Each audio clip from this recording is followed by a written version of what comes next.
Alan Killcaller, you're on the air. Hello? Hello. What's up?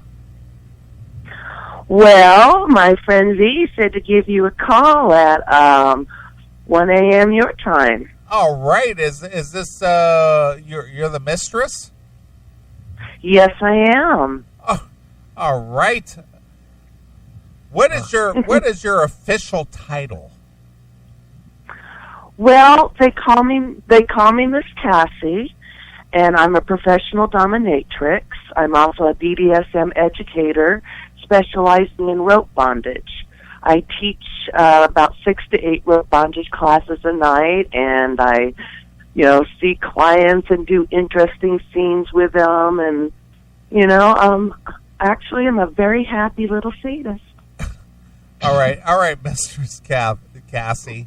I have a question for you, and I don't mean this to be in a disparaging way in any way, shape, or form, but you kind of come off like almost like a Caitlyn Jenner. Could you repeat that? What? Well, let me get to the point here, Mistress Cassie. How did you get involved with the V? Oh, well, she contacted the mistress at the dungeon where I work, and she started talking about a project she was interested in doing, and mistress hooked her up with me, and we have been talking back and forth, and she knows that I've been involved in this lifestyle quite a bit, and part of what I like to do is to give back to the community and educate. So it's I'm really enjoying what she wants to come up with, because it's, kind of combining, a lot of the skills that I have with a little bit of education, and just kind of, giving people a little taste of, what the people are doing out here. Sure. Now explain what rope bondage is exactly, because we've been talking all show trying to understand this. What exactly does that entail? Where does it get wrapped around? Do you get choked? What all is part of this? Okay, it does not include choking. That is a different kind of edge play called breath play. That is not something that I do.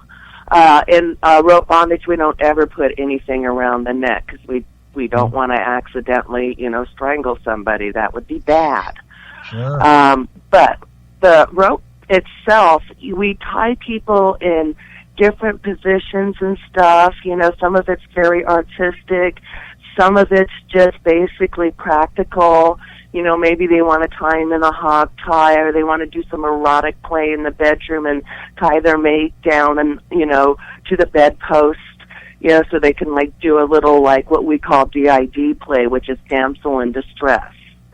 It's role-playing, a lot of it. But what we do with the rope bondage is, because, think about what the human body is. We've got vessels, we've got nerves, we've got all sorts of interesting things.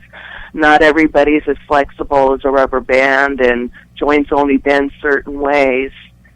So you want to kind of know what you're doing and how to place the rope on the body.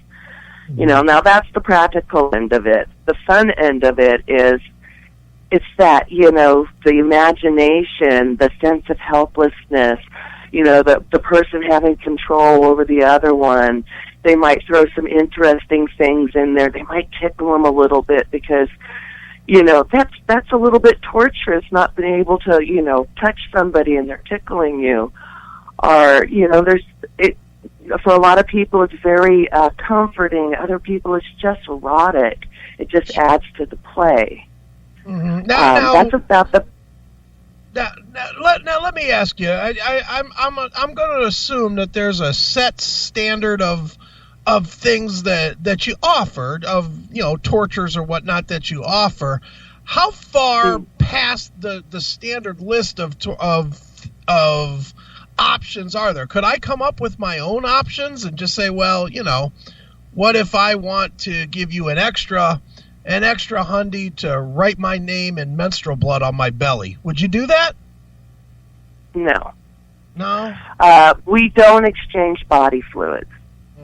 It's as simple as that. No, I am not going to put blood on your body or any kind of body fluid like that. That is not something that I do. You know, I'd be glad to, take a magic marker and write fucker across your forehead. But no body fluids. What about so that is a fetish for some people. Yeah. What about the maybe not our own personal blood, but like pig's blood or something, like in a bag? Could you use that?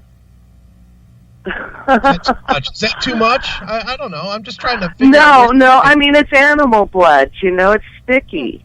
And you got to treat it just like raw meat. Normally we cook raw meat because we don't want to get any bacteria or anything. Mm-hmm. Now, you are talking about something that is a bit like primal play. I actually have a play partner that I am fluid bonded with, which means that, we know each other's history, we've been tested, and blah, blah, blah. And we do a thing called blood play, which sometimes involves needles, just the needle itself, piercing the body, artistic cuttings, and actually, the first time that I did blood play on her, we took what's called a fire cup, and where we needled it, we pulled it out, and then we suctioned this on it and pulled out some blood.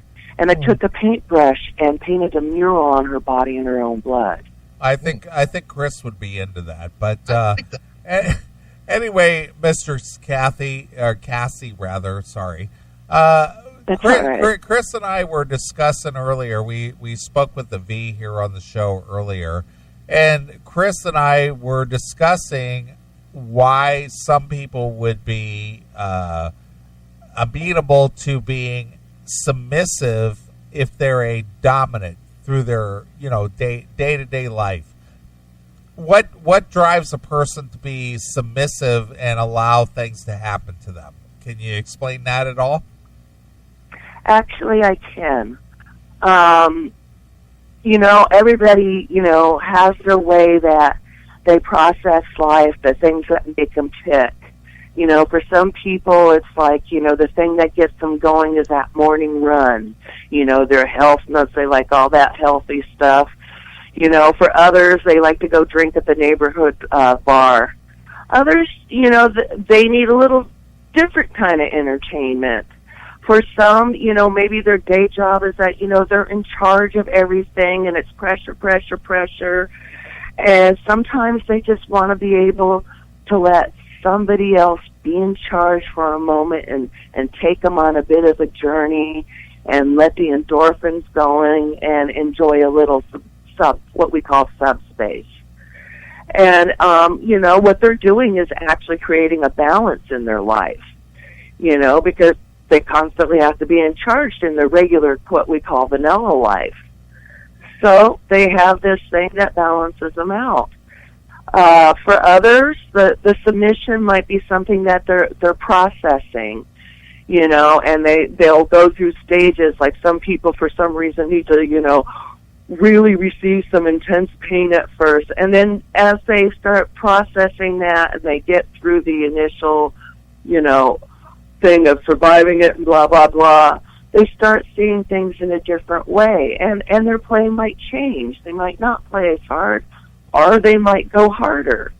It just depends. We do get psychologists now that will sometimes refer people to come out and play this because they feel that they have people that may need to process a trauma differently.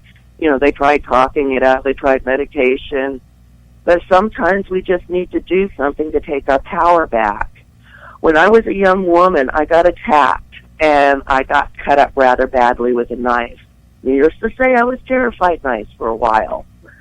So about 15 years ago, I ran into a dominant who was quite proficient in what we call knife play. I, of course, was reluctant, but he explained to me that I actually had a say in the scene, that, this was not going to be out of my control. I had a safe word, and I can say, no, please don't do that. And, they gave me a set of rules to follow. And as I played with them, each time I took a little bit of my power back. I went from being totally terrified and shaking and, giving a good show, which of course greatly pleased them, to becoming quite powerful and smiling and enjoying knife play. And now I actually do knife play myself. And it's just such a turnaround. So, there's a lot of reasons why we do this. Well, and, some of us are just kinky. Well, how do you compare being a dominant or a dominatrix to being a psychologist?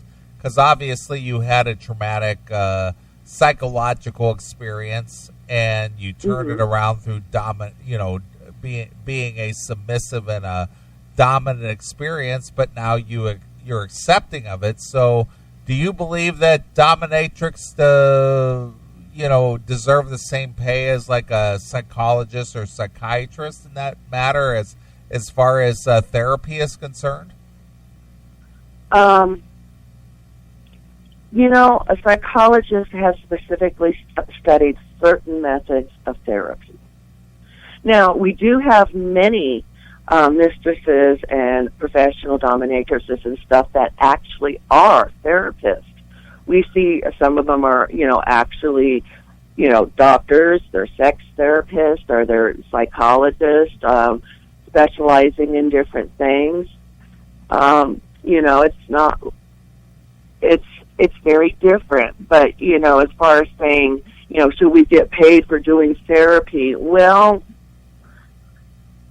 we're not paid to do that kind of therapy. We're not licensed, but part of what we do is we learn how to read our clients, and we kind of get a working feel for it, and you get a guidance. But no, we don't just play with people cold.